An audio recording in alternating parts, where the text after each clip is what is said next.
کوئی مشکل نہیں ہے. ایک تختہ ٹوٹ گیا, بازار گئے, دوسرا تختہ لایا, بنا دیا. اس کی مادیت ہے, یہ اگر ٹوٹی تو پھر بن جائے گی. اس کی مانویت کا ہے ذکر اہل بیت. اگر اس پر اور فول بکا جانے لگا تو اس کی مانویت کو نقصان پہنچے گا. مانویت کو نقصان پہنچے گا تو نہ جانے کتنی نسلیں تباہ ہو جائیں گی, نہ جانے کتنی نسلیں تباہ ہو جائیں گی. تو ہمیں اس پہ نظر رکھنی چاہیے کہ نہیں. دین کی نشر و اشاعت کی جگہ ہے منبر, دین کی نشر و اشاعت کی جگہ ہے منبر. آل اطہار کی بدعت کی جگہ ہے منبر, آل اطہار کی بدعت کی جگہ ہے منبر. یاد رکھو کہ عبادت کی جگہ ہے منبر. جو بھی منبر کی بلندی پہ کھڑا ہوتا ہے اس کا قد سارے زمانے سے بڑا ہوتا ہے. اس سے ٹکرائے تھے جو اہل سیاست نہ رہے, صاحب زر نہ رہے, صاحب دولت نہ رہے. مانگنے آئے تھے منبر سے جو بیعت نہ رہے, مانگنے آئے تھے منبر سے جو بیعت نہ رہے. ہنر بدعت اولاد پیغمبر نہ بکا, کرسیاں بک گئی مظلوم کا منبر نہ بکا.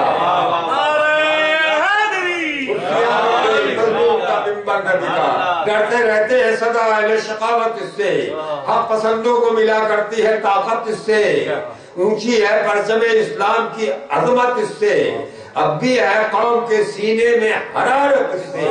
اب نہ فوجوں سے